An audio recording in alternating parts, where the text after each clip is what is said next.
السلام عليكم ورحمة الله وبركاته.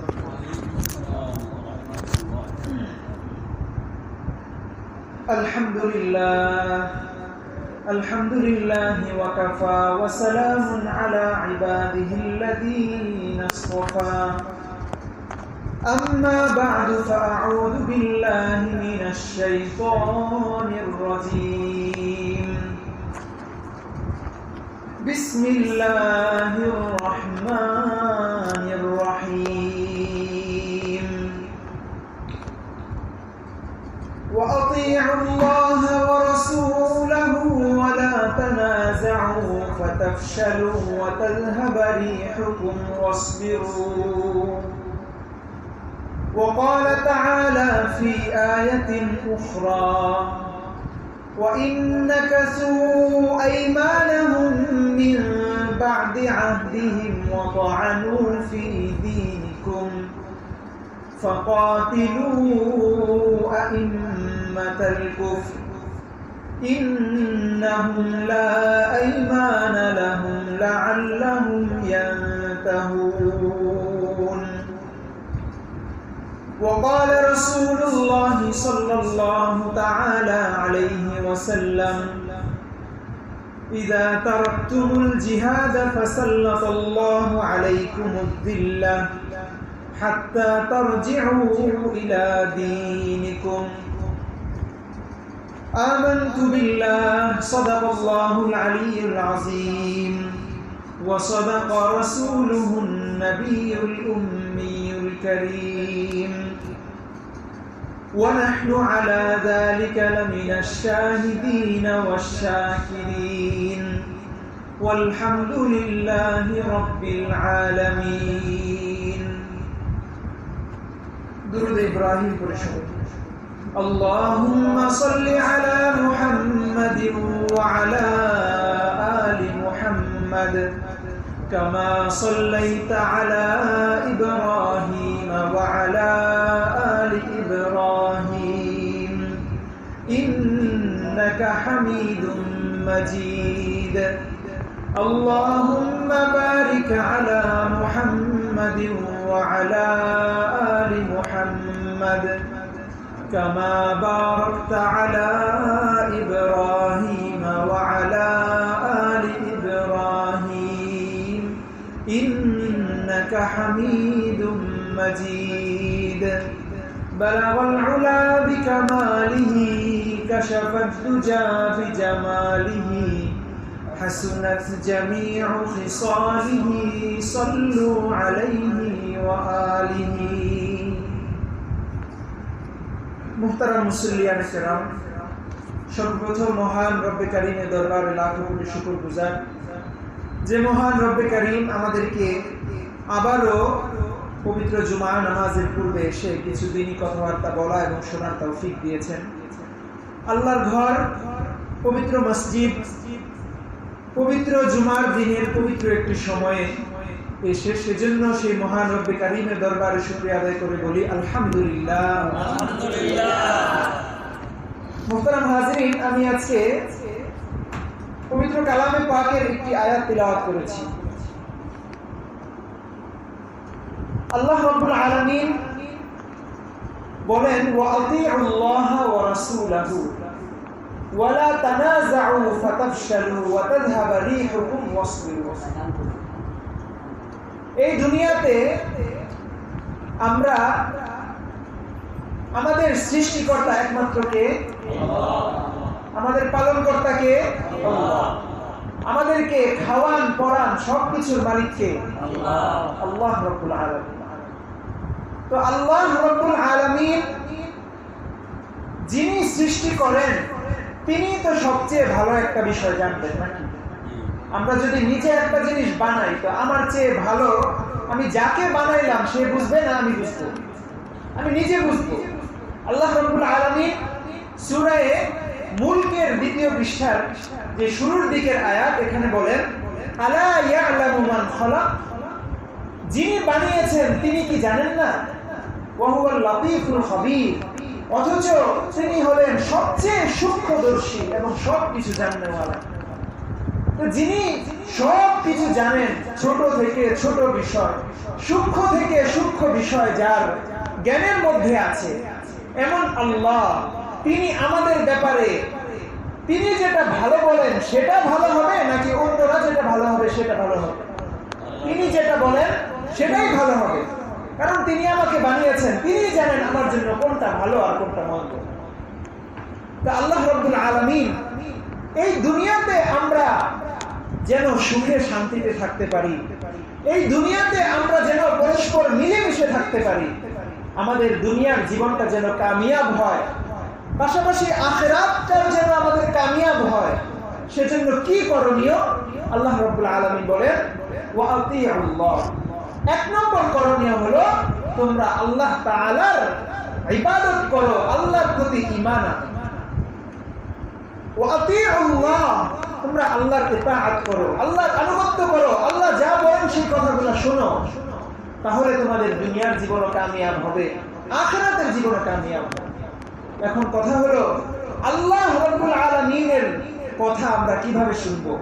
এজন্য দ্বিতীয় পদ্ধতি ওয়া আতিউর রাসূল ওয়া আতিউল্লাহ ওয়া রাসূলহু, তোমরা আল্লাহর ইবাদত করো, আনুগত্য করো, আবার রাসূলের আনুগত্য করো। যদি রাসূলের আনুগত্য করো তাহলে আল্লাহর ইবাদতও তোমাদের জন্য, তোমাদের পক্ষ থেকে হয়ে যাবে। এজন্য রাসূল সাল্লাল্লাহু আলাইহি ওয়াসাল্লাম আমাদের জন্য এই দুনিয়াতে সবচেয়ে উত্তম আদর্শ, সবচেয়ে উত্তম আদর্শ। আল্লাহর রাসূল সাল্লাল্লাহু আলাইহি ওয়াসাল্লামকে আল্লাহ রাব্বুল আলামিন এমন ভাবে বানিয়েছেন, তিনি এমন এক মহান রাসূল ছিলেন যিনি একদিকে যেমন একেবারে পুরো জাজিরাতুল আরবের রাষ্ট্র পরিচালনা করতেন, ওই মহান রাষ্ট্রনায়ক রাষ্ট্রপতি এসে আবার তার নিজের ঘরে নিজের জুতা সেলাই করতেন। একদিকে তিনি যেমন বড় বড় যুদ্ধের নেতৃত্ব দিতেন, মহান একজন সেনাপতি, আবার সেই একজন এত বড় সেনাপতি রাষ্ট্রপতি তিনি আবার এসে ওই ঘরের মধ্যে এসে নিজের ছাগলের থেকে দুধ দহন করতেন। সুতরাং আমরা যে যে অবস্থানেই থাকি, যদি নিচু অবস্থানে থাকি, উচ্চ অবস্থানে থাকি, একেবারে ছোট থেকে নিয়ে বড় পর্যন্ত, রিকশাওয়ালা হই, মুদি দোকানদার হই, জুতা সেলাই করানেওয়ালা হই, আর যত বড় রাষ্ট্রপতি হই, রাসূল সাল্লাল্লাহু আলাইহি ওয়াসাল্লাম হলো আমাদের জন্য একটা বিরাট এক আকাশের মতো, আমাদের জন্য অনেক বড় একটা আকাশের মতো। একটু খেয়াল করেন, যদি আমরা আকাশটাকে যদি উপরের দিকে তাকাই, আকাশ দেখতে পাই না? এখন একজন মুদি দোকানদার সে যদি আকাশের দিকে তাকায়, সেও আকাশ দেখতে পায়। একজন জুতা সেলাই করে, সে আকাশের দিকে তাকাইলে আকাশ দেখতে পায়। একজন রাষ্ট্রপতি, একজন সেনাপতি, একজন প্রধানমন্ত্রী, প্রধান বিচারপতি, অর্থনীতিবিদ, শিক্ষক, মাদ্রাসার শিক্ষক, পুরুষ মহিলা, যে যে অবস্থানে থাকুক, সে ছোট হোক বড় হোক, যেখান থেকেই সে আকাশের দিকে তাকাবে, আকাশ সে দেখতে পায়। তেমনি রাসূল সাল্লাল্লাহু আলাইহি ওয়াসাল্লাম হলেন আমাদের জন্য শ্রেষ্ঠ হওয়ার দিক দিয়ে, সবচেয়ে ভালো হওয়ার দিক দিয়ে আমাদের জন্য এক বিরাট আকাশের মতো। সুতরাং এই পৃথিবীর কোন শিশু যদি দুনিয়ার মধ্যে সবচেয়ে শ্রেষ্ঠ শিশু হতে চায়, তাহলে তার জন্য উচিত হবে সে যেন শিশু রাসূল সাল্লাল্লাহু আলাইহি ওয়াসাল্লামের অনুসরণ করে।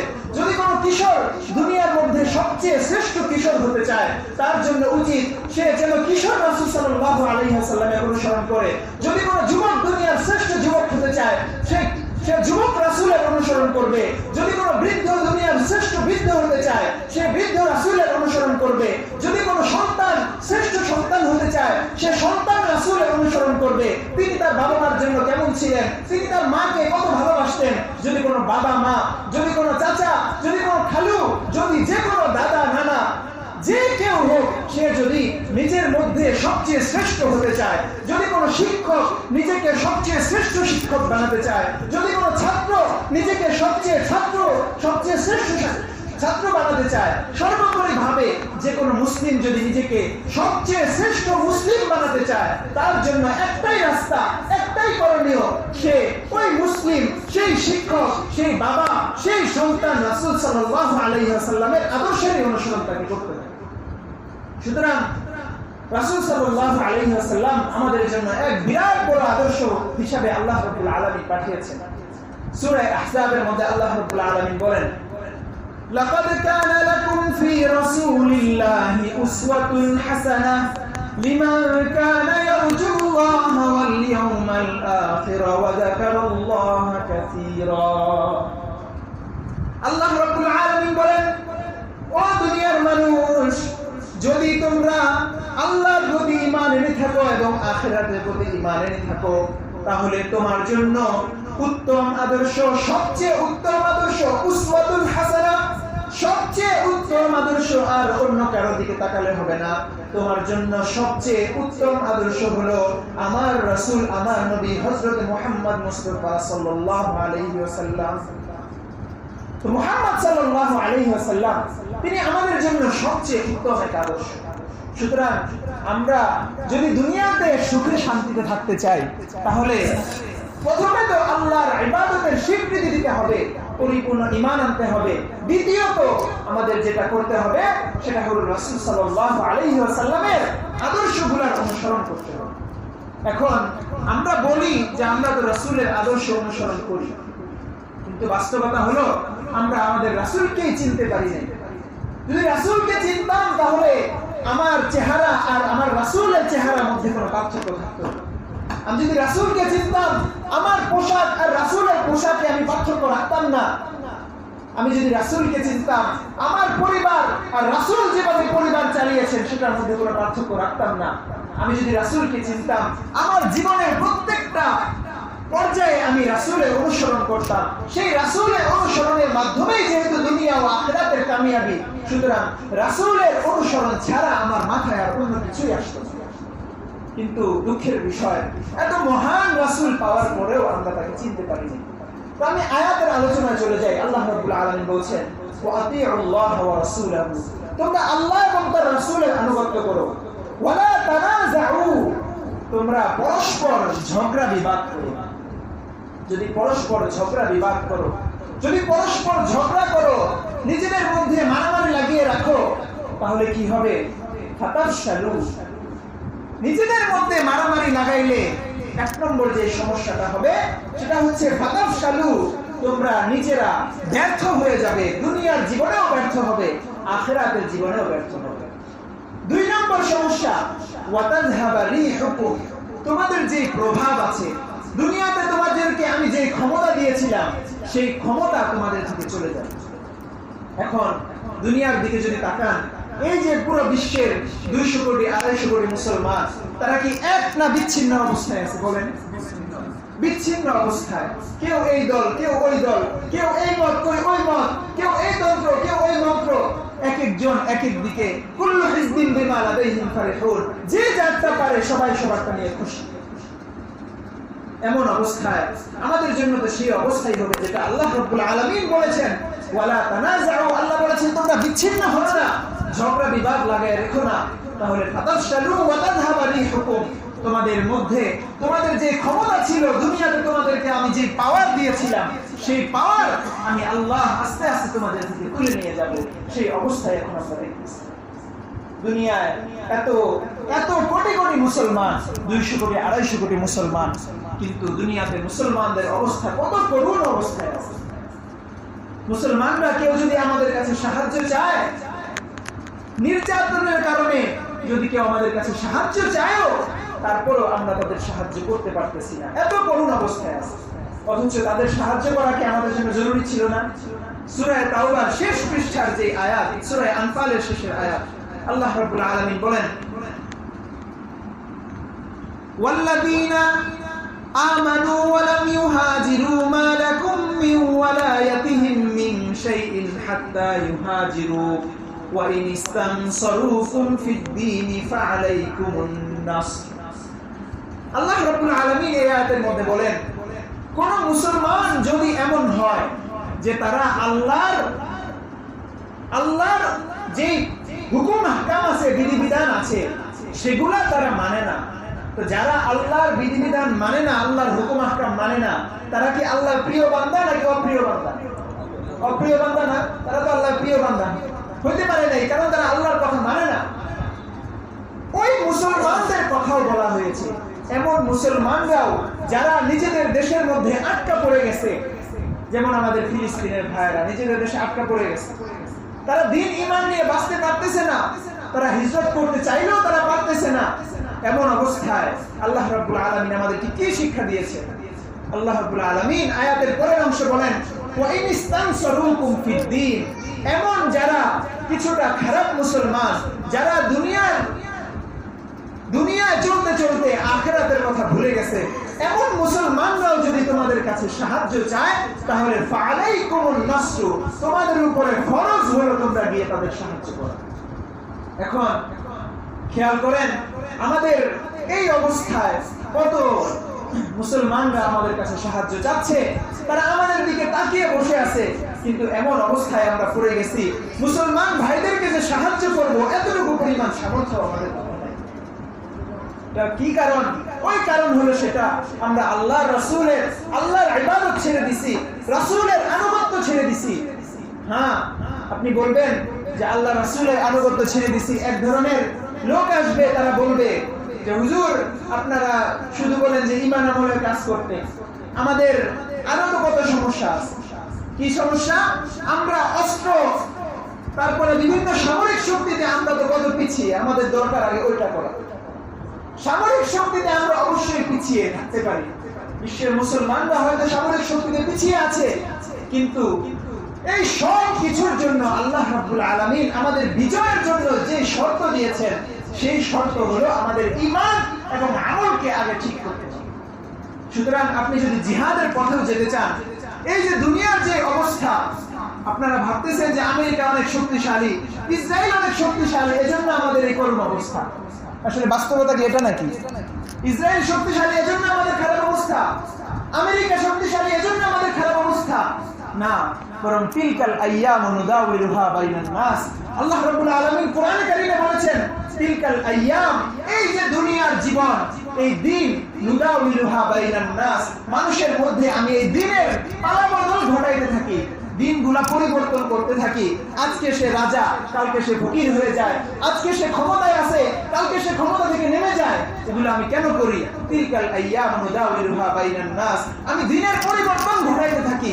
কেন ঘটাই? ওয়ালিয়ালামাল্লাহুল্লাযীনা আমানু, আমি দেখতে চাই যে কারা আমার প্রতি বাস্তবে ঈমান এনেছে, কারা আমার প্রতি বাস্তবে ঈমান আনছে। এটা দেখার জন্যই আমি একবার তাকে নিচে নামাই, একবার উপরে উঠাই, একবার ক্ষমতা দেই, আরেকবার ক্ষমতা থেকে নামাই।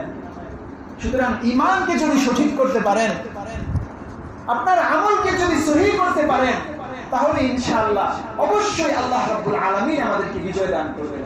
তবে বাস্তবতা হলো এটা, ঈমানকে সহিহ করবেন, আমলকে সঠিক করবেন, করার পরেও আপনি যদি নিজের অবস্থা নিজে পরিবর্তন করতে না চান, আল্লাহ আপনার অবস্থা পরিবর্তন করে দিবেন। এটা ভালো করে মাথায় ঢুকিয়ে রাখেন। এই যে আমাদের পুরো বিশ্ব মুসলমানদের খারাপ অবস্থা, এত নির্যাতন নিপীড়নের সম্মুখীন, আমরা কেন এসব থেকে বের হতে পারি না?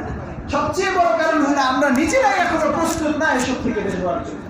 অথচ আমরা আশায় বসে আছি যে আল্লাহ হয়তো আমাদেরকে একদিন এমন সাহায্য করবেন, সাহায্য করে আমাদেরকে কাফের মুশরিকদের উপর বিজয় দান করবেন। বসে বসে দোয়া করতেছি, কিন্তু সবসময় কি শুধু দোয়া কাজ হয়? বলেন, হ্যাঁ, সবসময় শুধু দোয়া কাজ হয়? কারণ আল্লাহ রাব্বুল আলামিন একটা নিজাম করে দিয়েছেন। আপনার নিজাম এটা, আপনার সামনে এসে খাবার রাখা হবে, আপনি খাবারগুলা মুখ দিয়ে পেটে ঢোকাবেন, তারপরে আপনার পেট ভরবে, ঠিক কিনা বলেন? এখন শুধু আপনি বসে বসে দোয়া করলেন যে আমি খাবো না, আমি বসে বসে দোয়া করতেছি আল্লাহ আমার পেট ভরায় দেন, ভরবে? ভরবে কিনা বলেন? ওই ঈমান আমাদের আছে যে শুধু দোয়া করে পেট ভরায় ফেলতে পারবো? ওই পরিমাণ ঈমান তো এখনো করতে পারি নাই।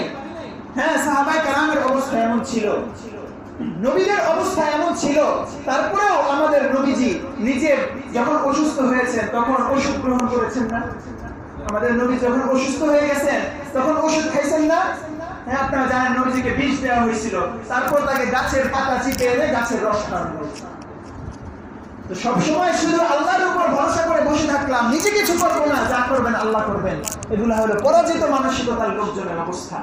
যদি নিজের অবস্থা আপনি ভালো করতে চান, ইন্নাল্লাহা লা ইউগাইয়িরু মা বিকওমিন হাত্তা ইউগাইয়িরু মা বিআনফুসিহিম, আল্লাহ রাব্বুল আলামিন কোন জাতির অবস্থা ততক্ষণ পর্যন্ত পরিবর্তন করেন না যতক্ষণ না ওই জাতি নিজেরা নিজেদের অবস্থা পরিবর্তন করতে চায়।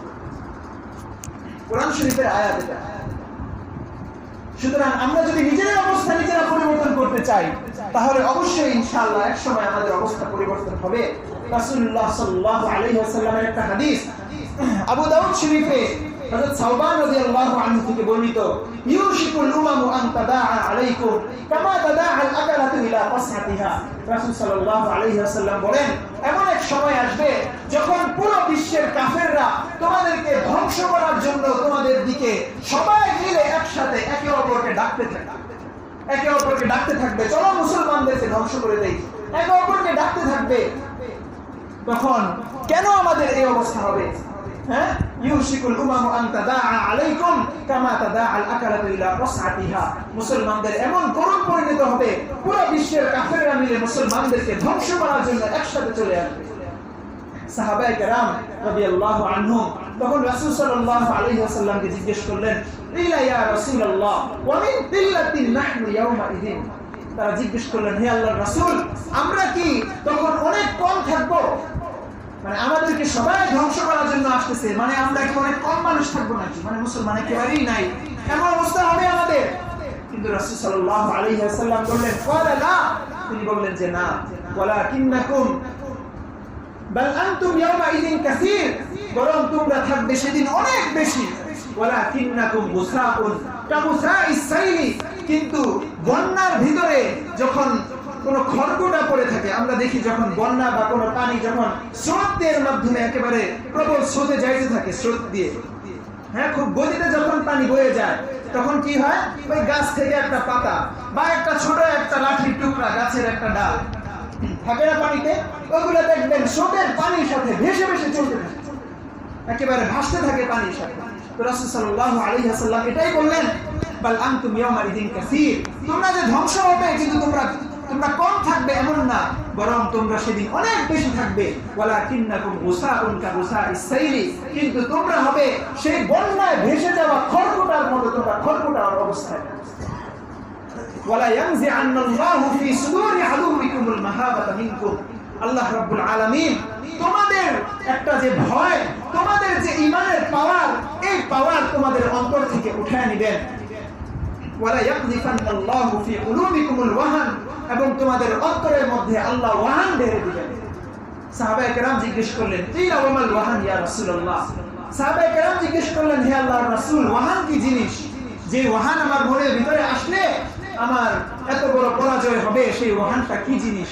রাসূল সাল্লাল্লাহু আলাইহি ওয়াসাল্লাম বলেন, হুব্বুদ দুনিয়া ওয়া কারাহিয়াতুল মাউত, সেই ওয়াহান হলো দুনিয়ার প্রতি ভালোবাসা আর মৃত্যুকে অপছন্দ করা। দুনিয়ার প্রতি ভালোবাসা আর নিজের মৃত্যুকে অপছন্দ করা। এখন একটু বুকে হাত দিয়ে বলেন, আজকে এই মুহূর্তে যদি আমার মৃত্যু হয়, কারা কারা মৃত্যুকে বরণ করে নিতে প্রস্তুত আছে? মৃত্যুকে তো বরণ করে নিতে প্রস্তুত ইনশাআল্লাহ, কিন্তু কি ঈমান আমল আছে, কি প্রস্তুতি আছে? এই অবস্থায় যদি আপনার মৃত্যু হয়, আপনি জান্নাতে যাবেন না জাহান্নামী হবেন, এটা তো আমাদের একটু ফিকির করা দরকার। এজন্যই দুইটা জিনিসের কথা রাসূল সাল্লাল্লাহু আলাইহি ওয়াসাল্লাম বলেছেন। এক নম্বর হুব্বুদ দুনিয়া, দুনিয়ার ভালোবাসা, দুনিয়ার ভালোবাসা মন থেকে দূর করতে হবে। দ্বিতীয়ত মৃত্যুর ভয়, মৃত্যুর ভয়টাও মন থেকে দূর করতে হবে।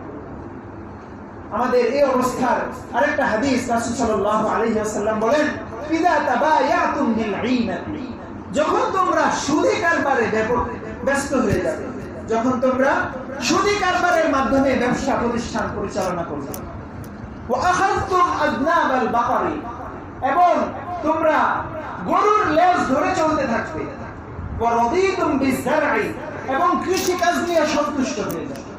কয়টা কথা বললেন? তিনটা।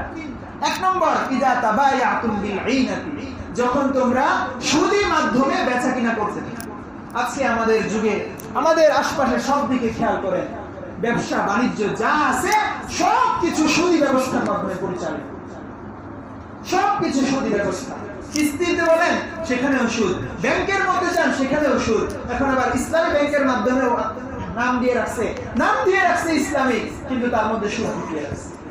এখন আপনি যদি মদ খান, মদের বোতলের উপরে লেখা থাকলে ইসলামিক মদ, তো এটা খাওয়া কি হালাল হয়ে যাবে শুধু ইসলামিক লেখলে? মদকে আপনি ভালো করলেন না, সেটার মধ্যে আপনি হালাল বস্তু ঢুকাইলেন না, থাকলো হারামটাই, উপরে উপরে শুধু লেবেল লাগায় রাখছেন এটা ইসলামী মত। তো ইসলামী মত কি হালাল হয়ে গেছে? হালাল তো হয় নাই। তেমনই ব্যাংকের মধ্যে নাম দিয়ে রাখছে ইসলামী ব্যাংক, কিন্তু ওই যে সুদি যে ব্যবস্থা, সুদ খাওয়ার ব্যবস্থা তার মধ্যে আছে। সবকিছু পুরো অর্থনীতি পরিচালিত হইতেছে সুদের মাধ্যমে বর্তমানে। অথচ রাসূল সাল্লাল্লাহু আলাইহি ওয়াসাল্লাম যারা সুদ খায় তাদের ব্যাপারে কত কঠিন কথা বলে গেছেন।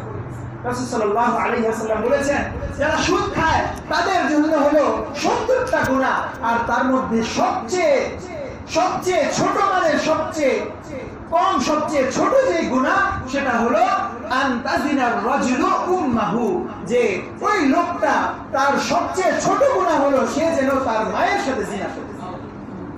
সুতরাং এই সুদ আর খাবো আমরা? বলেন সুদ থেকে একটু ছেড়ে আসতে পারবো না ইনশাআল্লাহ? হ্যাঁ, যে সুদ আপনি দেখেন যারা নামাজ পড়ে নাই তাদের ব্যাপারে আল্লাহ রাব্বুল আলামিন যুদ্ধের ঘোষণা দেন। তারা যদি আল্লাহর কাছে ক্ষমা চায় হয়তো আল্লাহ মাফ করে দিবেন। যারা রোজা রাখে নাই তাদের বিরুদ্ধেও যুদ্ধের ঘোষণা আসে নাই। কিন্তু যারা সুদ খায় তাদের ব্যাপারে আল্লাহ রাব্বুল আলামিন বলেছেন যে আল্লাহ রাব্বুল আলামিন যারা সুদ খায় তাদের বিরুদ্ধে আল্লাহ এবং তার রাসূল যুদ্ধের ঘোষণা দিয়েছেন। এটা কোরআন শরীফে আছে সূরা বাকারার সর্বশেষ পৃষ্ঠার আগের পৃষ্ঠায়। আল্লাহ রাব্বুল আলামিন যারা সুদখোর তাদের ব্যাপারে যুদ্ধের ঘোষণা দিয়েছেন। এত বড় বিষয়, অথচ আমরা তার থেকে কয়জন ফিরে আসতে পারতেছি? সামান্য একটু টাকা পয়সা লাগাইলে সুদ দিতে হয় না?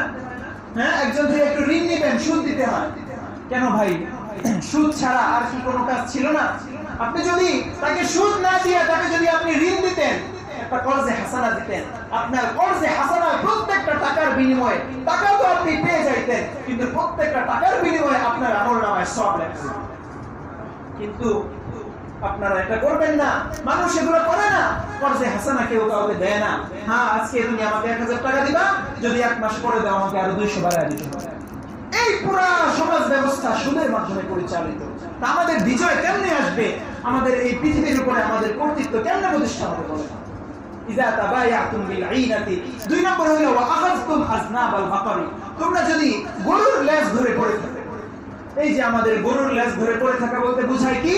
এই যে আমাদের বিভিন্ন পশু আছে, গবাদি পশু আছে, আমাদের জীবনের মাকসাদ একটাই হয়ে গেছে যে আমার কিছু গরু ছাগল আছে, এগুলাকে আমার পালতে হবে, এগুলা বিক্রি করে খাইতে হবে। এই খাওয়া দাওয়া ছাড়া আর দুনিয়ার কোনো লক্ষ্য নাই। এমন মুসলমানের কি অবস্থা হবে? হ্যাঁ, মুসলমানদের অবস্থা এত করুণ হয়ে গেছে, অথচ একজন মুসলমান, এই গ্রামের বিভিন্ন জায়গার মুসলমানদের অবস্থা দেখলে বোঝা যায় দুনিয়ার যে এত করুণ অবস্থা মুসলমানদের। কিয়ামত ঘোড়ায় আসতেছে, জালজালি ফিতনাগুলো একে একে আমাদের উপরে আসতে পড়তেছে। মানুষ সকালবেলা মুমিন তো বিকালবেলা কাফের হয়ে যাইতেছে। কেন কাফের হয়ে যাইতেছে সে নিজেও ভাবতেছে। এমন অবস্থায় আমাদের কোনো খবর নাই একটু আল্লাহ আমাদেরকে কেন দুনিয়াতে পাঠাইলেন, আখিরাতে গিয়ে যে আমাদের একটা জবাব দিতে হবে, একটা যে জবাবদিহিতা আছে সেই ফিকিরটা পর্যন্ত আমার মনের ভিতরে নাই। মুহতারাম হাজিরিন, এগুলা যদি আমরা না ছাড়তে পারি এই দুনিয়াতে আমাদের বিজয় আর কখনোই সম্ভব হবে না। আল্লাহ কাফেরদের মাধ্যমে আমাদেরকে আযাব দিয়ে আমাদেরকে ধ্বংস করে দিবেন। 3 নম্বর কথা বলেছেন ওয়ারাদিতুম বিযারঈ, যখন তোমরা ক্ষেত খামার নিয়ে সন্তুষ্ট হয়ে যাবে। হযরত ওমর রাদিয়াল্লাহু আনহু একবার রাস্তা দিয়ে যাচ্ছেন, এক এলাকায় গেছেন। ওমর রাদিয়াল্লাহু আনহু যাওয়ার পরে তিনি দেখতেছেন যে কিছু লোক ক্ষেত খামার নিয়ে ব্যস্ত, তারা ফসল ফলাইতেছে। ওমর রাদিয়াল্লাহু আনহু কয়েকজন সাহাবীকে ডাক দিয়ে বললেন যে এদিকে আসো, আমার তো মনে চাইতেছে এই যারা ক্ষেত খামার নিয়ে ব্যস্ত তোমাদেরকে পাঠায়া তাদের ক্ষেতের মধ্যে ফসলের মধ্যে আগুন জ্বালায় সব ধ্বংস করে দিই। কেন? হযরত ওমর রাদিয়াল্লাহু আনহু বললেন আল্লাহ রাব্বুল আলামিন তো আমাদেরকে শুধু এই ক্ষেত খামার করা, কিছু ফসল করব এটার জন্য তো পাঠান নাই। আল্লাহ আমাদেরকে পাঠাইছিলেন আমাদেরকে জিহাদি, আমাদেরকে মুজাহিদ বানিয়ে পাঠাইছেন। আমরা কাফেরদের বিরুদ্ধে জিহাদ করব, কাফেরদের ট্যাক্স দিয়ে আমরা বসে বসে খাবো, এজন্য আল্লাহ আমাদেরকে পাঠাইছেন। ওমর রাদিয়াল্লাহু আনহু কথা আমি নিজে থেকে বানিয়ে বলতেছি না। আপনারা দেখেন আল বিদায়া ওয়ান নিহায়া আছে কিতাব, আমি পড়েছি। ওমর রাদিয়াল্লাহু আনহু যারা ফসল করে তাদের ব্যাপারে এই কথা বলতেছেন। হ্যাঁ, এখন ফসল করা খারাপ কোনো কিছু না। আমাদের জীবিকার জন্য, হালাল জীবিকার জন্য এসব ফসল করা সবকিছুই দরকার। কিন্তু কথা হলো ভাই, এই ফসল করতে গিয়ে যদি আমার দিন ঈমান নষ্ট হয়ে যায়, আমি যদি দিনের জন্য 2 মিনিট সময় বের করতে না পারি, এই যে মসজিদে আসেন, আল্লাহ আপনারাও মাফ করবেন, আল্লাহ আমাদেরকে মাফ করেন। এই যে মসজিদে আসেন একেবারে সর্বশেষ সময় আসে, মানুষের মধ্যে কেমন যেন একটা তাড়াহুড়া যে মসজিদ থেকে কখন আমি বের হয়ে যেতে পারি, এমন একটা তাড়াহুড়া, সব সময় একটা তাড়াহুড়া চলতেই থাকে, আমি কখন মসজিদ থেকে বের হয়ে যাব। নামাজ একটু দীর্ঘ করলে আমরা তো বুঝি, আপনারা হয়তো বলেন না কিন্তু আমরা বুঝি, নামাজের মধ্যে কেরাতটা যদি এক লাইন বেশি হয়ে যায় সবার মনের ভিতরে খসখস চলতে থাকে যে হুজুর আজকে এত লম্বা কেরাত কেন করলো। অথচ 2 মিনিট যদি আমি মসজিদে একটু বেশি কাটাই, আমার কি একটু আল্লাহর রাস্তায় বুকে হাত দিয়ে বলেন আপনার কি সওয়াব হবে না গুনাহ হবে ভাই? এই 2 মিনিট একটু 5 মিনিট সময় আমি কেন মসজিদে কাটাইছি রাজি? হ্যাঁ, তো আল্লাহ রাব্বুল আলামিন আমাদেরকে কথাগুলো বোঝার এবং আমল করার তৌফিক দান করেন। হয়তো কথাগুলো অনেক সময় কিছু কথা কঠিন হয়ে গেছে, কিন্তু না বলে উপায় নাই। মুসলমানদের এত করুণ অবস্থা, আপনারা দেখতেছেন ভারতে মুসলমানদের উপরে ওয়াকফ বিল পাস করানো হয়েছে, শুনছেন হয়তো বিষয়টা। ওয়াকফ বিল পাস করানো হয়েছে, এটা হলো সেই ওয়াকফ ইসলামের সূচনা থেকে নিয়ে এই পর্যন্ত মুসলমানদের মসজিদ মাদ্রাসাগুলো চলতেছে এই ওয়াকফের সম্পত্তির মাধ্যমে। এই যে মসজিদ চলতেছে কিসের মাধ্যমে? ওয়াকফের মাধ্যমে। মাদ্রাসা চলতেছে ওয়াকফের মাধ্যমে, খানকা চলতেছে ওয়াকফের মাধ্যমে।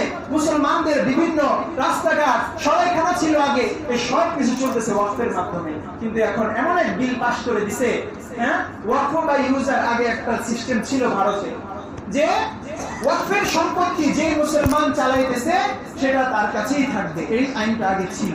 কিন্তু এই ঈদের পরের দিন যে আইন হলো, সেই আইন অনুযায়ী এখন হয়ে গেছে এটা যে ওয়াকফ মুসলমান যার হাতে ছিল তার হাতে যদি 100 বছর ধরে থাকে তাহলেও তার কাছে গিয়ে দলিল চাইবে।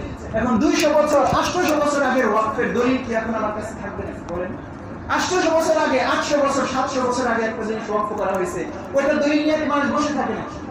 ওই ওয়াকফের বিল তারা গিয়ে দেখে, এসব করতে করতে এই গতকালকে শুধু একদিনের মধ্যে উত্তরপ্রদেশে 170টির উপরে মাদ্রাসা বন্ধ করেছে। তারপর আপনারা অযোধ্যার কথা হয়তো জেনেছেন, অযোধ্যায় প্রায় 250 মসজিদে তালা লাগাই দিয়েছে। মানে কাফেররা মুসলমানদের উপরে সব দিক থেকে আক্রমণ করতেছে, সব দিক থেকে তারা চক্রান্ত করে আগাইতেছে। অথচ ভাই আমরা মুসলমান, অথচ এই কাজগুলো করার কথা ছিল আমাদেরকে।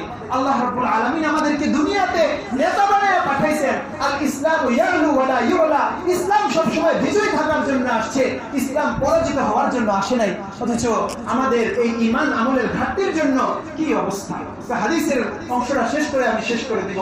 হুজুর সাল্লাল্লাহু আলাইহি ওয়াসাল্লাম বলতেছেন, ইযা তাবায়াতুম বিল আইনাতি, যখন তোমরা সুদী কারবারে জড়িয়ে পড়বে, ওয়া আখাযতুম আজনাবাল বাকরি, গরু ছাগলের লেজ ধরে বসে থাকবে, ওয়া রাদিতুম বিযারঈ, এবং ক্ষেত খামার এসব নিয়ে সন্তুষ্ট হয়ে যাবে, ওয়া তারাকতুমুল জিহাদা, এবং এসব করতে গিয়ে আল্লাহর রাস্তায় জিহাদ করা যখন তোমরা ছেড়ে দিবে, এসব করতে করতে আল্লাহর রাস্তায় যে জিহাদ করার কথা ছিল, লাকাদওয়াতুন ফি সাবিলিল্লাহি আও রাওহাতুন খায়রুম মিনাদ দুনিয়া ওয়া মা ফিহা, আল্লাহর রাস্তায় জিহাদে গিয়া 1 সকাল 1 বিকাল কাটানো দুনিয়া এবং দুনিয়ার মধ্যে যা কিছু আছে তার সবকিছু চেয়ে উত্তম। রাসূল সাল্লাল্লাহু আলাইহি ওয়াসাল্লাম বলেছেন, আল্লাহর রাস্তায় জিহাদে যাওয়ার পরে ঘোড়ার খুরের নিচে যেই একটা ধুলার কণা, বালুর কণা লেগে থাকে, ওই বালুর কণা একজন মানুষের 1000 বছর ইবাদতের চেয়ে উত্তম হয়ে যায়। তো এই সেই জিহাদের পথ আমরা ছেড়ে দেওয়ার কারণে আল্লাহ রাব্বুল আলামিন আমাদেরকে এই অবস্থা দান করেছেন। হ্যাঁ, কথাগুলো যদি কারো কাছে কষ্ট লাগে আমি আবারও আমার কাছে আপনাদের কাছে মাফ চাই, ক্ষমা চাই। কিন্তু ভাই কথাগুলো তো বলতেই হয়, যেহেতু আমি একজন আলেম, আলেমের দায়িত্ব হলো বাকি সবার কাছে আমার দ্বীনি আমানতকে পৌঁছে দেওয়া। আমি কিছুটা চেষ্টা করলাম, আপনারা নিজেরাও গিয়ে উলামায়ে কেরামের কাছে যাবেন, আরো কি কি দ্বীনের তাকাজা আছে এগুলো পূরণ করার চেষ্টা করবেন। আল্লাহ রাব্বুল আলামিন আমাদেরকে বুঝার এবং আমল করার তৌফিক দান করেন। আমিন ওয়া আখিরু দাওয়ানা আলহামদুলিল্লাহি রাব্বিল আলামিন।